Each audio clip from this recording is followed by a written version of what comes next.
at the 4 o'clock position. And yeah, Boxer bringing his dropships back. Gonna try to set up for another drop here. And yeah, he has just a lot of forces. Yellow down to a couple lurkers in the center there, and I'm not sure if his expansion at the center managed to get up or not. A Boxer going down again. I think he may have. Yeah, he's gonna suspect. He suspected there's some units, straggling units left there. Oh, maybe he was trying to expand for himself. The dropship runs away, and yeah, Boxer.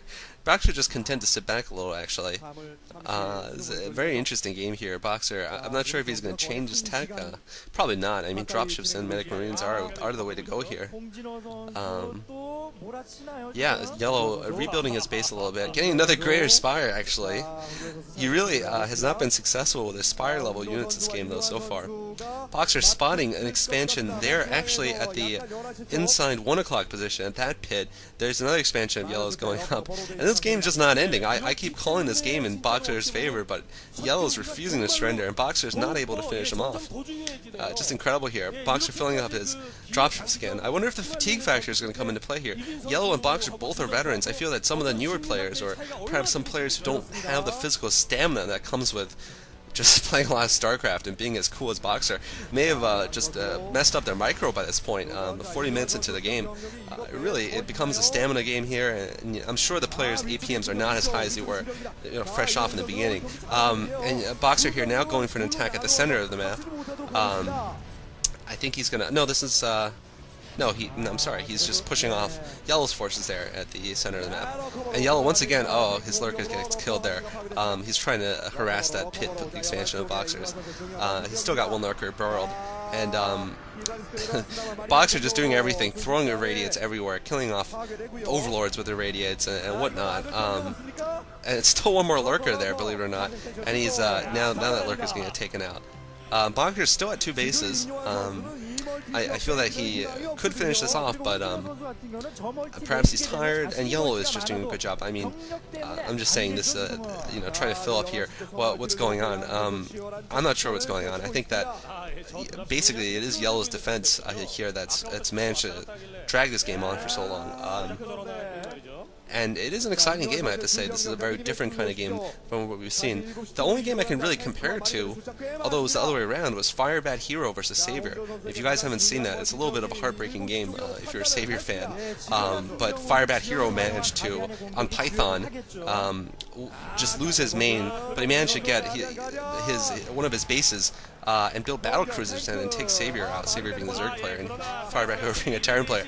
And Boxer, anyway, he's going in for another attack here at that position, and he loses one of his overlords, one of his science vessels, and now he's irradiating these Guardians. These Guardians are going to die now. And Boxer just finally building up science vessels, and these science vessels are going to decide the match, I feel. Yellow down to, after this is gone, he's going to be down to 1 base, and Yellow refusing to surrender, playing like a champion, I have to say. Some players, some commentators, I think, don't like it when players who they think are quote-unquote losing don't give up.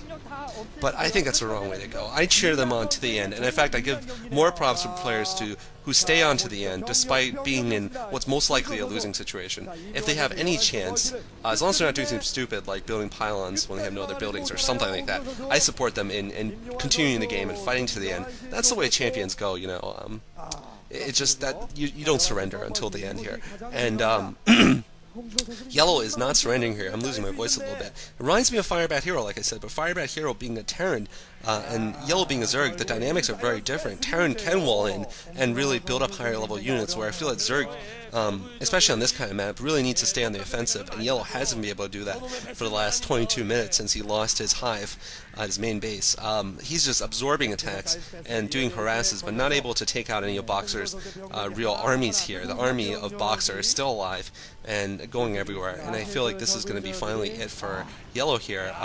Yellow finally got some Guardians out, sort of a last-ditch effort, and Boxer strategically dropping those Marines in between the Guardians. He's going to wipe those Guardians out. I wonder if 20 minutes ago, if Yellow had switched immediately to Guardians, if he would have had more success than his Lurker Hydralisk strategy, considering Boxer didn't have any mech units and didn't have any air units, just relying on Medic Marines, which aren't that strong against Guardians overall. If there's 10 Guardians or so, it's going to be really, really hard to take out. But in any case, that's water under the bridge. Yellow, once again, trying to expand, just moving from base to base here. Incredible game here, I really have to say. And the Yellow is, despite his reputation in recent years, I guess, I think Yellow is a great player. I think he's retired now, actually, but someone correct me if that's wrong. But he'll be remembered certainly in Starcraft history. And now Boxer is polishing off that base of the 7 o'clock position.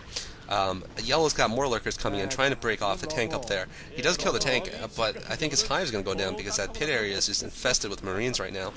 And he's still running those lurkers around the sort of the main area of the map, just wandering around trying to catch things in transition. Yellow now building a base at the corner 11 o'clock position. I assume he's going to be rebuilding his tech buildings at the pit at the 4 o'clock position for the second time in the game. And now he's using lurkers still to harass the pit at the 10 o'clock. Boxer is down to this one base in mining, I know that for sure. Boxer still not opting to expand and just seal Yellow's doom here. And Boxer actually once again forced to stop mining.